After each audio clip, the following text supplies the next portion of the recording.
Shrimad Bhagavatam class 324 സ്കന്ധം 12 ഒന്നാമത്തെ അധ്യായം കലിയുഗ രാജവംശം. കലിയുഗത്തിലെ രാജവംശം, അതായത് കൃഷ്ണൻ കൊളോണിയലിസത്തിന് ശേഷം കിഴക്ക് ഭാഗത്ത് ഈസ്റ്റേൺ രാഷ്ട്രങ്ങളിൽ ലോകം രണ്ടായിട്ടുണ്ട്, ഈസ്റ്റ് വെസ്റ്റ് ആയിട്ട്. കിഴക്കാണ് സൂര്യൻ ഉദിക്കുന്നത്, അപ്പോൾ ആദ്യം അവിടെയാണ് സംഭവങ്ങൾ നടക്കുക. അപ്പം കിഴക്ക് ഭാഗത്ത് അതാണ് ദ്വാരകയായിട്ട് പറഞ്ഞത്. അദ്ദേഹത്തിൻ്റെ ഒരു വസുദേവ കുടുംബമുണ്ടാക്കി അവിടെയാണ് ആദ്യം സ്ഥാപിതമാകുന്നത്. അതിൻ്റെ ശേഷം അത് വെസ്റ്റേൺ ഭാഗത്തേക്ക് പ്രചരിപ്പിച്ചു. അതിനുശേഷം ആദ്യം ദ്വാരക വെള്ളത്തിൽ പോകുന്നു. അപ്പം ആ സംസ്കാരം അവിടെ അസ്തമിക്കുകയാണ്. പിന്നെയുള്ളത് വെസ്റ്റേൺ രാഷ്ട്രങ്ങളിലാണ് ഈ വ്യവസ്ഥിതി ഉണ്ടാവുകയും അവിടെയും അത് ഗ്രാജ്വലായിട്ട് പരീക്ഷത്തിന് ശേഷം ജയന് ശേഷം അതെല്ലാം കലിയുഗത്തിൽ വരുന്ന അവസാന ഭാഗങ്ങളാണ്. അവിടെ അത് ക്രമത്തിൽ ആ സംസ്കാരം നശിക്കും. അതാണ് ഇവിടെ പറയുന്നത്. അപ്പം അങ്ങനെ ചിന്തിക്കുമ്പോൾ കൃതയുഗം, ത്രേതായുഗം, ദ്വാപരയുഗം, കലിയുഗം അത് ഈസ്റ്റേൺ രാഷ്ട്രങ്ങളിൽ ആദ്യം നടപ്പായി. പിന്നെ വെസ്റ്റേൺ രാഷ്ട്രത്തിൽ, ഈസ്റ്റേൺ രാഷ്ട്രത്തിൽ ദ്വാരകയായിട്ട് ചിത്രീകരിച്ചിട്ട് അത് വെള്ളത്തിൽ പോകുന്നതായിട്ട് ചിത്രീകരിച്ചു. അപ്പം യഥാർത്ഥ പ്രളയം എന്ന് പറയുന്നത് ഭൂമി മുഴുവൻ വെള്ളത്തിൽ മുങ്ങി നശിക്കുന്ന ഒരു പ്രളയം വേറെയുണ്ട്. അത് പിന്നീടാണ് വരുന്നത്. അപ്പം അതിൻ്റെ ഇടയ്ക്ക് തന്നെ ഓരോ ദേശങ്ങളിലും കൃതയുഗം, ത്രേതായുഗം, ദ്വാപരയുഗം, കലിയുഗം ഇത് കടന്നു പോകുന്നുണ്ട്. അങ്ങനെ പല സംസ്കാരങ്ങളും ഉണരുകയും അസ്തമിക്കുകയും ചെയ്തിട്ടുണ്ട്. നമുക്ക് തന്നെ ചിന്തിച്ചാൽ മതി. കേരളം പരശുരാമനാണ് ഉയർത്തിയത് എന്ന് പറഞ്ഞിട്ടുണ്ട്. ഇപ്പുറത്തെ വെസ്റ്റേൺ ഭാഗത്തുള്ള ഇന്ത്യയുടെ വെസ്റ്റേൺ ഭാഗത്തുള്ള സ്ഥലം കുറച്ച് ഉയർന്നിട്ടുണ്ട് ഗ്രാജ്വലായിട്ട്. അത് പരശുരാമൻ്റെ കാലഘട്ടം മുതലാണ് സംഭവിച്ചിരിക്കുന്നത്. അപ്പം കുറച്ച് ഭാഗം അതേസമയം വെള്ളത്തിൽ പോയിട്ടുണ്ടാകും. അതേപോലെ തന്നെ സംസ്കാരങ്ങളും പോകുന്നുണ്ട്. അതാണ് വെസ്റ്റേണിൽ വന്ന കഥ പറഞ്ഞെങ്കിൽ കഥയിൽ എന്താണത് ദ്വാരകയായിട്ട് ചിത്രീകരിച്ചു എന്നേ ഉള്ളൂ. കൃഷ്ണൻ്റെ രാജ്യമായിട്ട് അവിടെയാണ് ആദ്യം സ്ഥാപിക്കുന്നത്. പിന്നെ ഇപ്പുറത്തേക്ക് ഷിഫ്റ്റ് ചെയ്തു. നമ്മളും മോഹൻജദാരോ, ഹാരപ്പയിൽ നല്ലൊരു സംസ്കാരമുണ്ടായിരുന്നു, ശാസ്ത്രീയമായി സയൻസിൻ്റെ അടിസ്ഥാനത്തിൽ കെട്ടിപ്പടുത്തിയത്. പക്ഷെ അത് അപ്രത്യക്ഷമായി. പിന്നെ അതിൻ്റെ ചുറ്റുവട്ടത്തുണ്ടാകുന്നത് പിന്നെ ആദ്യം ഗോത്ര കാലഘട്ടത്തിൽ നിന്ന് തുടങ്ങിയാണ് ചെയ്തത്. അപ്പം ഇങ്ങനെ സംസ്കാരങ്ങൾ ഉണ്ടായി പോവുകയും ചെയ്യും.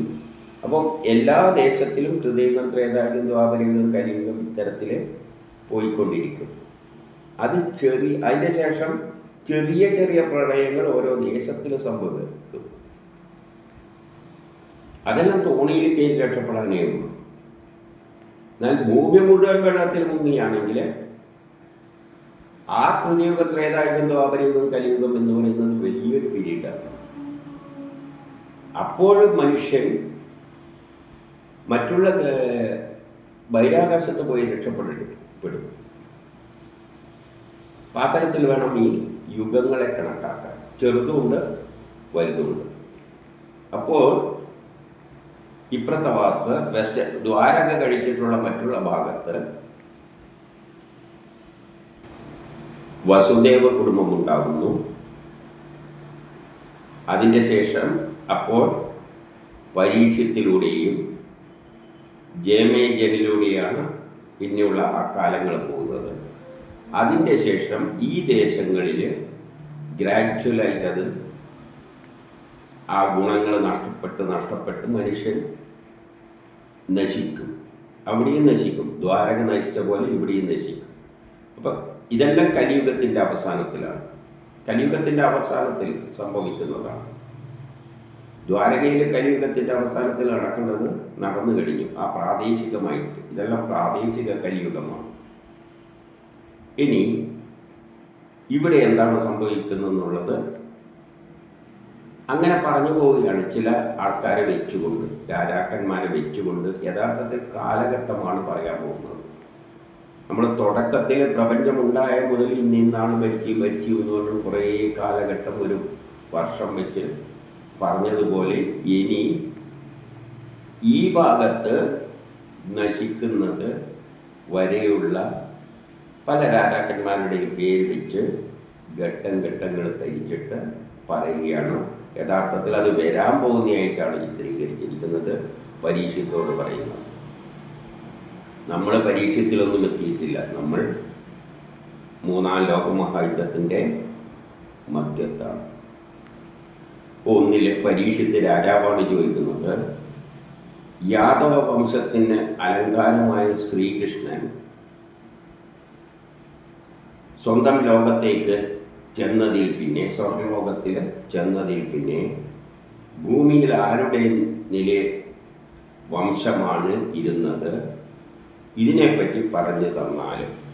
കൃഷ്ണൻ പോയതിൻ്റെ ശേഷമുള്ള ഭൂമിയിലുള്ള കാര്യമാണ്, അല്ലാതെ ദ്വാരകയിലുള്ള കാര്യമല്ല. ബാക്കിയുള്ള സ്ഥലത്തുള്ള കാലഘട്ടം അവിടെയെല്ലാം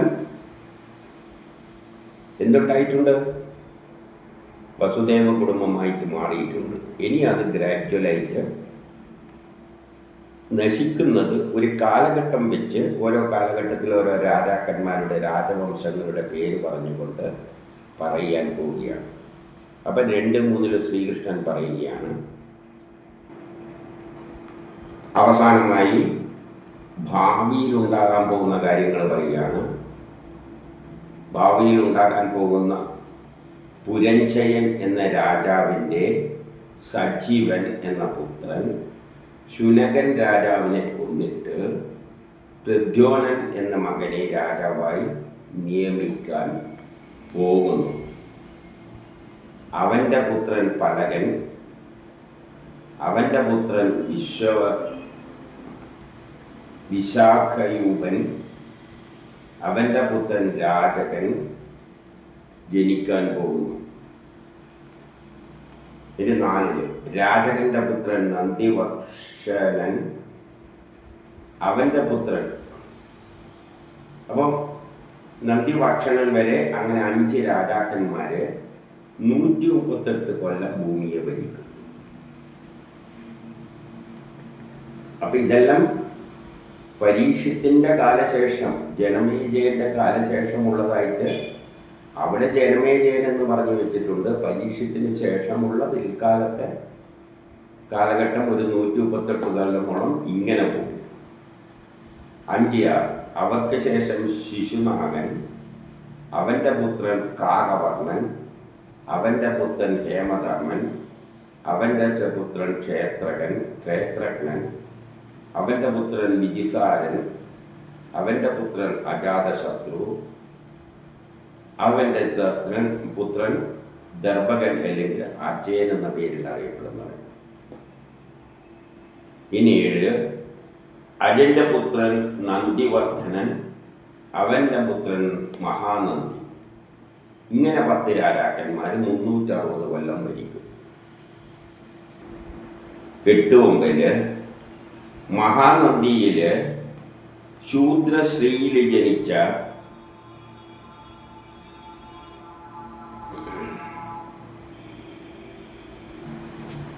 അവരോടുകൂടി എന്തു പറ്റും? ധർമ്മ സംരക്ഷണം, ധർമ്മമെല്ലാം നശിക്കാൻ പോകുന്നു. ശൂദ്രശ്രീയിൽ ജനിച്ച എന്ന് പറഞ്ഞാൽ വിദ്യാഭ്യാസമൊന്നും ശൂദ്രന്മാരെ പഠിക്കാൻ താല്പര്യമില്ലാത്തവർ, പക്ഷെ സമർത്ഥന്മാരായിരിക്കും. പഠിപ്പിൽ താല്പര്യമില്ല. പഠിപ്പിൽ ഭരിക്കുന്നതിന് പഠിപ്പ് വേണമെന്നൊന്നുമില്ല. ആർക്കും രാജാസ ജനങ്ങളെ നയിക്കാൻ കഴിവുള്ളവർ എല്ലാം രാജാവ്. അതോടുകൂടിയാണ് ധർമ്മം നശിക്കുന്നത്. അപ്പം ശൂദ്രൻ എന്ന് പറയുമ്പോൾ പിന്നെ പഠിപ്പിനൊന്നും താല്പര്യമൊന്നുമില്ല. സാമർഥ്യമുള്ളവർക്ക് ഈ കസേരയിലിരിക്കും. വിദ്യയുടെ അടിസ്ഥാനത്തിലാണ് ലോകം പുരോഗമിക്കുന്നത്. അത്രയേ അർത്ഥമുള്ളൂ. അല്ലാതെ ഏതെങ്കിലും ഒരു ഇന്നത്തെ ഇടയിലുള്ള ജാതിയായിട്ടൊന്നും അതിനെ കാണരുത്. അതോടെ ശൂദ്രന്മാരെ പോലെ ധർമ്മരഹിതരായി ഭവിക്കാൻ പോകുന്ന എല്ലാവരും ശൂദ്രന്മാരുടെ അവസ്ഥയിൽ പഠിപ്പിലൊന്നും ഒരു താല്പര്യമില്ല. സ്വയം അങ്ങനെയാണ് ജീവിച്ചു പോവുക. കുറേ തനിമെടുക്കും എല്ലാം കൊണ്ട് പോവുക. ഇതാണ് ഇവിടെ അർത്ഥമുള്ളത്. അതിൻ്റെ പത്തിൽ പറയാണ്, അവൻ മഹാപത്മൻ എന്ന പേരിൽ രണ്ടാമത്തെ പരശുരാമൻ എന്ന പോലെ, പരശുരാമൻ്റെ കാലഘട്ടത്തെ പോലെ ആരും അവനെ ധിക്കരിക്കാത്ത നിലയിൽ ഭൂമിയെ ഏകഛത്രാധിപതിയായി ഭരിക്കും. ലോകത്തെ മുഴുവൻ അവൻ്റെ അധീനതയിലായിത്തീരും. 11 അവന് സുമാല്യൻ എന്ന 8 പുത്രന്മാർ,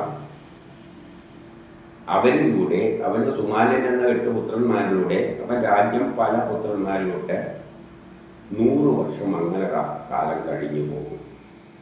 ഈ പേരെല്ലാം വെറുതെ ഓരോ പേരിട്ട് പറയുന്നതേ ഉള്ളൂ. കഥയിൽ എന്ത് വേണം? പേരില്ലാതെ പറയാൻ പറ്റില്ല. അങ്ങനെ അല്ലാതെ ഇതൊന്നും ചരിത്രത്തിൽ തപ്പി നടത്തിക്കളയരുത്. കൃഷ്ണനെ പോലെ എങ്ങനെയാണ് കാണേണ്ടത്? ഈ പ്രപഞ്ചത്തെ പിന്നിൽ നിയന്ത്രിക്കുന്ന ശക്തിവിശേഷമായി. ഇനി അവരെയെല്ലാം ചാണക്യൻ എന്നൊരു ബ്രാഹ്മണൻ കൊല്ലുവാൻ പോകുന്നു. പിന്നെ ഈ ശൂദ്രന്മാരെ ഒരു ബുദ്ധിയുള്ള ഒരാൾ വന്നിട്ട് ഇവർ അധപ്പതിക്കുമ്പോൾ എപ്പോഴും വരുമല്ലോ ഓരോ കക്ഷികൾ, അതിനുള്ള സാമർഥ്യവും തൻ്റെ ഇടമുള്ള അതാണ് ബ്രാഹ്മണൻ. അതിനുശേഷം ഭൂമിയെ മൗര്യന്മാർ ഭൂമിയെ ഭരിക്കാൻ പോകുന്നു. അപ്പം മൗര്യവംശം എന്നെല്ലാം പറയുമ്പോൾ ഈ കാണുന്ന മൗര്യവംശമായിട്ട് നമ്മൾ ചരിത്രത്തിലെ മൗര്യവംശമൊന്നും എടുക്കരുത്. അവരൊന്നും ഭൂമിയെ മുഴുവൻ ഭരിച്ചിട്ടൊന്നുമില്ല.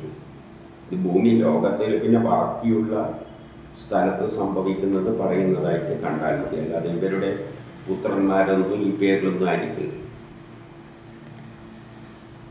അപ്പം 13 ചാണക്യൻ തന്നെ ചന്ദ്രഗുപ്തനെ രാജ്യത്തിൻ്റെ പട്ടാഭിഷേകം ചെയ്യിക്കുവാൻ പോകുന്നു എന്നാണ് പറയുന്നത്. ചന്ദ്രഗുപ്തൻ്റെ പുത്രൻ വാരിസാരൻ, അവൻ്റെ അശോകവൻ വത്സൻ, അവൻ്റെ പുത്രൻ സുയശസ്, അവൻ്റെ പുത്രൻ സംഗതൻ, അവൻ്റെ പുത്രൻ ശാലിശുഗൻ, അവൻ്റെ പുത്രൻ സോമശഷ്ട. 15 അവൻ്റെ പുത്രൻ ശതധന്വൻ, അവൻ്റെ പുത്രൻ ബൃഹദ്രഥൻ.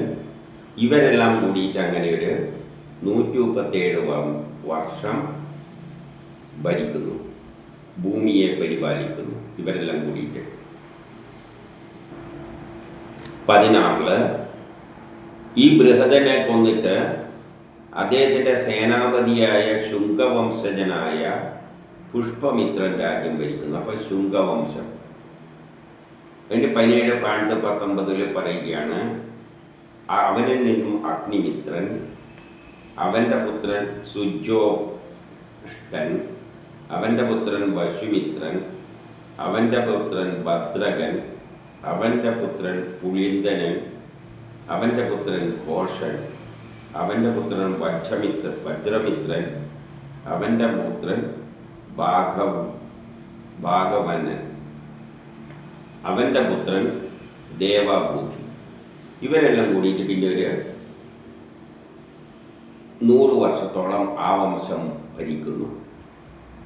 എൻ്റെ 20 പറയുകയാണ്, ഈ ദേവഭൂതി എന്ന് പറയുന്നത് പരശ്രീലോലനായ, അതായത് സ്ത്രീകളിലെല്ലാം താല്പര്യമുള്ള രാജാവായിരുന്നു. അതുകൊണ്ട് കണ്വംശം ആരംഭിക്കുന്നു. കണ്ണന്മാർ ഈ ശ്രീലോലനെ ആയ ദേവഭൂതിയെ കൊന്നിട്ട് ബുദ്ധിമാനായ അദ്ദേഹത്തിൻ്റെ ബുദ്ധിമാനും മന്ത്രിയുമായ വസുദേവൻ എന്ന കണ്വൻ രാജാവാകുന്നു. കണ്വനൊന്നും വേദം എഴുതിയ കണ്വനൊന്നും അല്ലേ ഈ പേര് വന്നതേ ഉള്ളൂ. അവൻ്റെ പുത്രൻ ഭൂമിമിത്രൻ, അവൻ്റെ പുത്രൻ നാരായണൻ. നാരായണൻ എന്നൊക്കെ പറഞ്ഞിട്ട് നമ്മളെ നാരായണൻ്റെ അന്ന് എടുത്തേക്കരുത്. ഇവരെല്ലാം കൂടിയിട്ട് ഒരു 345 വർഷം ഭരിക്കുന്നു. ഇനി 22 ഈ നാരായണന്റെ പുത്രൻ സുകേഷ് ശർമ്മ അവനെന്ത് ചെയ്യുന്നു എന്ന് വെച്ചാൽ അന്യജാതിയിൽ പിറന്ന ദുഷ്ടനായ, അന്യജാതിയിലാണ് പറഞ്ഞിരിക്കുന്നത്, ദുഷ്ടനായ വൃഷഠൻ കുറച്ചു കാലത്തോളം അവൻ ഭരിക്കുന്നു. 23, 24, 25, 26, 27, 28 സുശർമ്മയുടെ അനുജൻ പിന്നെ രാജാവാകുന്നു. അവനിൽ നിന്നും ശാന്തകർണൻ ഉണ്ടാകുന്നു, അവനിൽ നിന്നും പൗർണമാസൻ ഉണ്ടാകുന്നു, അവനിൽ നിന്നും ലംബോദരൻ ഉണ്ടാകുന്നു, അവനിൽ നിന്നും ചിപിലകൻ ഉണ്ടാകുന്നു, അവനിൽ നിന്നും മേഘസ്വാതി ഉണ്ടാകുന്നു, അവനിൽ നിന്നും അടമാനൻ ഉണ്ടാകുന്നു, അവനിൽ നിന്നും അനിഷ്ടകർമ്മൻ ഉണ്ടാകുന്നു, അവനിൽ നിന്നും ഹാലേയൻ ഉണ്ടാകുന്നു, അവനിൽ നിന്നും തലകൻ ഉണ്ടാകുന്നു, അതിൽ നിന്നും പുരുഷഭിത്ര ഉണ്ടാകുന്നു, അതിൽ നിന്നും സുനന്ദനൻ ഉണ്ടാകുന്നു, അവനിൽ നിന്നും ചകോരൻ ഉണ്ടാകുന്നു. പിന്നെ അവന് 8 പുത്രന്മാരുണ്ടായിട്ട് അതിൽ ഏറ്റവും ഒടുവിലത്തെ പുത്രനായ ശിവസ്വാതി ശത്രുക്കളെ ജയിച്ചിട്ട് ഭരിക്കുന്നു.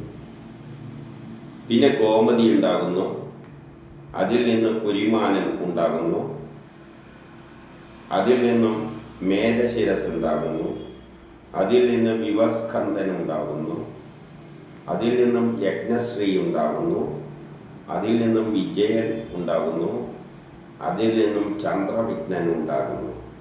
ഇവരെല്ലാം കൂടിയിട്ട് ഒരു 456 കൊല്ലം ഭരിക്കുന്നു.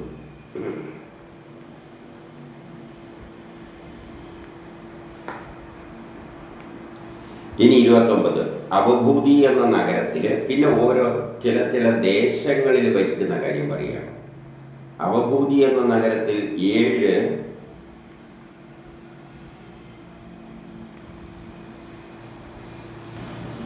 കർഭവികൾ എന്ന 10 രാജാക്കന്മാർ, അതൊരു വംശമായിട്ടെടുക്കാം. അവരെല്ലാം അതിൻ്റെ ശേഷം വളരെ ചഞ്ചലചിത്തരായ 7 കോകന്മാരും എന്ന രാജാക്കന്മാരും ഉണ്ടാവാൻ പോകുന്നു. ഇനി 30 അതിനുശേഷം 10 യവനന്മാർ, 14 ഇരുഷ്കന്മാരും, പിന്നെ 10 ഗരുന്ധന്മാരും, പിന്നെ 11 മൗനന്മാരും ഭരിക്കുന്നു. ഇനി 31, 32, 33 പറയുന്ന മൗനന്മാർ 1999 കൊല്ലങ്ങൾ ഭൂമിയെ പരിപാലിക്കുന്നു. പിന്നെ 11 മൗനന്മാർ 300 കൊല്ലങ്ങൾ ഭൂമിയെ ഭരിക്കാൻ പോകുന്നു. അവരുടെയെല്ലാം മരണാനന്തരം കിലികില എന്ന നഗരത്തിൽ ഭൂതനന്ദനും പിന്നീട് വംഗീരഷ്ടിയും, അവനിൽ നിന്ന് ശിശുനന്ദൻ, പിന്നെ അവൻ്റെ സഹോദരനായ യശോനന്ദനും അവർ എല്ലാം കൂടിയിട്ട് ഒരു 106 കൊല്ലം ഭരിക്കുന്നു. ഇനി 34, 35 ഭൂതനന്ദന്മാർക്ക് 13 പുത്രന്മാർ ജനിക്കാൻ പോകുന്നു. അതിനുശേഷം പുഷ്പമിത്രൻ എന്ന ഒരു രാജാവ് വരും. അതിൽ നിന്ന് പിന്നെ അവൻ്റെ പുത്രനായ ദുർമിത്രനും പിന്നെ 7 തെലുങ്ക് ദേശ രാജാക്കന്മാരും 7 കോസല രാജാക്കന്മാരും വിദുരദേശ രാജാക്കന്മാരും ആയവർ ഒരേ കാലയളവിൽ ഒരേ സമയത്ത് പല സ്ഥലത്തായിട്ട് ഭരിക്കും. ഇതെല്ലാം ഓടിച്ചിട്ടിട്ട് ഒന്ന് പോയാൽ മതി. ചിലപ്പോൾ പേര് പറയുന്നതെല്ലാം തെറ്റിപ്പോവുക. എന്നാലും ഇതിലൊന്നും നമ്മൾ അത്ര പ്രാധാന്യം കൊടുക്കണം. ഇത് ഇത്രയും കാലഘട്ടങ്ങൾ, പിന്നെ ഘട്ടം ഘട്ടമായിട്ട് ഓരോ ഘട്ടത്തിനും അതിൻ്റേതായ പ്രത്യേകതകളുണ്ട് ഭരണത്തിന്. അത്രയേ അർത്ഥമുള്ളൂ. ഒരാൾ ഭരിച്ചിട്ട് അയാളെ പുത്രൻ എന്ന് പറയുമ്പോൾ ഏകദേശം അതേപോലെ അയാൾ ഭരിച്ചു പോകും. ആ അന്നത്തെ വ്യവസ്ഥിതി എന്തോ അതിനനുസരിച്ച് അങ്ങ് ഭരിച്ചു പോകും. അത്രയേ അർത്ഥമുള്ളൂ. പുത്രൻ എന്ന് ഭരിക്കും പറയുമ്പോൾ അതേപോലെ കുറച്ചു കാലം അങ്ങ് ഭരിച്ചു പോകും പലവരായിട്ട്. അല്ലാതെ ഒരാൾ കയറിയിട്ട് 200 വർഷം ഭരിച്ചിരുന്നൊന്നും പറയാൻ പറ്റില്ല. അപ്പം വംശം എന്ന് പറഞ്ഞിട്ട് അവരെ പുത്രൻ അതിലൊന്നും മാറ്റമൊന്നുമില്ല. ഏകദേശം ലോകം അങ്ങനെ തന്നെ പോകും. അത് കഴിഞ്ഞിട്ടൊരു മാറ്റം വരുമ്പോഴാണ് വേറൊരാളുടെ പേരും പറഞ്ഞിട്ട് അവരെ വംശന്മാരി പറയുന്നത്. ഇത്രയും മനസ്സിലാക്കാനുള്ളൂ, അല്ലാതെ വേറെ കാര്യത്തിൽ എടുക്കണ്ട. ഇനി 36 മഗധദേശത്തിൽ വിശ്വസ്ഫുർജി രാജാവാകും. പുരഞ്ജയൻ എന്ന നാമത്തിൽ അറിയപ്പെടുന്ന അദ്ദേഹം ബ്രാഹ്മണരെയെല്ലാം മ്ലേച്ഛന്മാർക്ക് സമമായിട്ട് മാറ്റും. പിന്നെ ബ്രാഹ്മണരൊന്നുമില്ല, എല്ലാവരും മ്ലേച്ഛന്മാരെ പോലെയുള്ളൂ, എല്ലാവരെയും അതേപോലെയാക്കി മാറ്റും. അദ്ദേഹത്തിൻ്റെ ഭരണമാകുമ്പോഴേക്ക് ബുദ്ധിമാന്മാരൊന്നും നാട്ടിലുണ്ടാവില്ല, എല്ലാവരും ഒരു മ്ലേച്ഛന്മാരായിട്ട് മാറും. ദുർബുദ്ധി 37 ദുർബുദ്ധിയായ അവർ വർണ്ണാശ്രമങ്ങളെല്ലാം വിടും. അവരങ്ങനെ ജീവിച്ചങ്ങ് പോകും. അതെല്ലാം വെടിഞ്ഞിട്ട് പ്രജകളെ പരിപാലിക്കും. പക്ഷെ പ്രജകൾക്ക് വേണ്ടിയെല്ലാം ചെയ്തു കൊടുക്കുന്നുണ്ട്.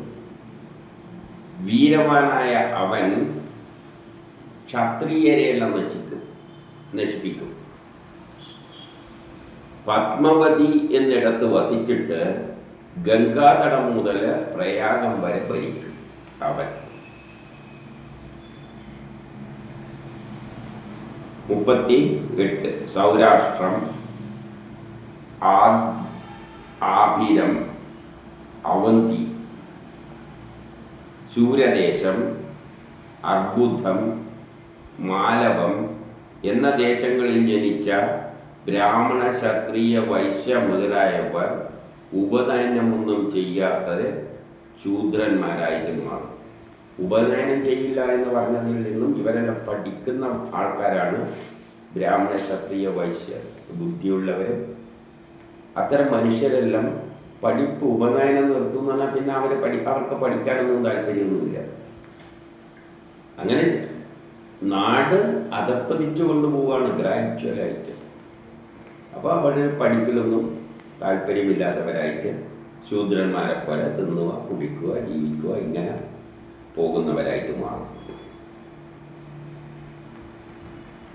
വേദാചരണശൂന്യരും 39 മ്ലേച്ഛന്മാരുമായ അവർ സിന്ധു നദിക്കരയെയും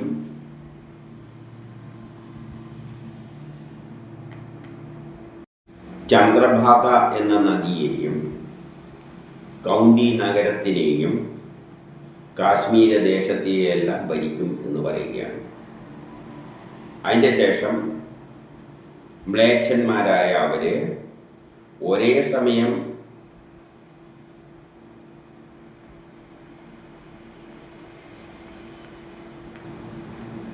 മ്ലേച്ഛന്മാരായ സ്വഭാവത്തോടുകൂടി അവർ ഒരേ സമയം ലോകം മുഴുവൻ എന്ന അർത്ഥത്തിൽ അധർമ്മിഷ്ഠരായിട്ടും അസത്യന്മാരായിട്ടും ഉഗ്രകോപിഷ്ഠന്മാരായിട്ടും ഒരേ സമയം ലോകം മുഴുവൻ ഭരിക്കും മ്ലേച്ഛന്മാരായ അവരെ.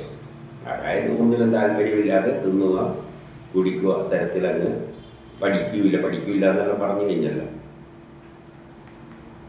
ഇനി 41 സ്ത്രീകൾ, ശിശുക്കൾ, പശുക്കൾ ഇവരെയെല്ലാം കൊല്ലുന്ന തരത്തിലുള്ളവരാണ് അവർ.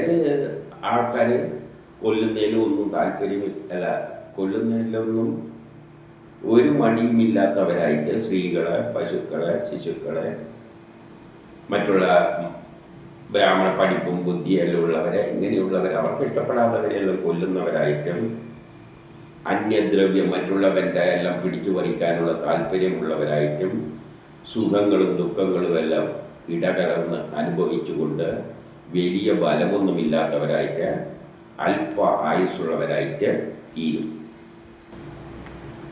42 ഗർഭധാനാദി ധർമ്മങ്ങളിലൊന്നും താല്പര്യമില്ല. കുട്ടികൾ ഉണ്ടാക്കാനോ അതിലൊന്നും അവർക്ക് താല്പര്യമില്ല.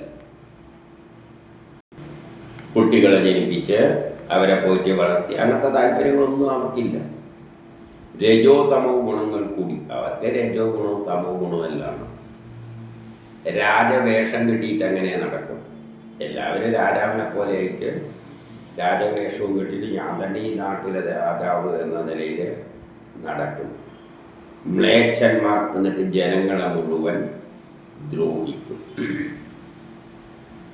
ഇനി 43. അങ്ങനെ ദുഷിച്ച ആ രാജാക്കന്മാരുടെ കീഴിൽ ജനങ്ങൾ ദ്രോഹിക്കപ്പെട്ടവരായി അവർ ക്ഷയിച്ചു പോകും. അങ്ങനെ അവർ ക്ഷയിച്ചു പോകും ആ വംശം. പിന്നെ ആ വംശം നശിക്കുന്നു എന്നാണ് പറഞ്ഞത്. കലിയുഗത്തിലോട്ട് കൽക്കിയിലൂടെ അതേ ജനം മുഴുവൻ അങ്ങ് ഇല്ലാതെയാകും. എന്നിട്ട് അടുത്തേലെന്താണ് പറയാൻ പോകുന്നത്? അടുത്ത അധ്യായത്തിൽ ആദ്യകൃതയുഗം തുടങ്ങാൻ പോവുകയാണ്. അപ്പം ഈ വശത്ത് അപ്പുറം കിഴക്ക് വശത്ത്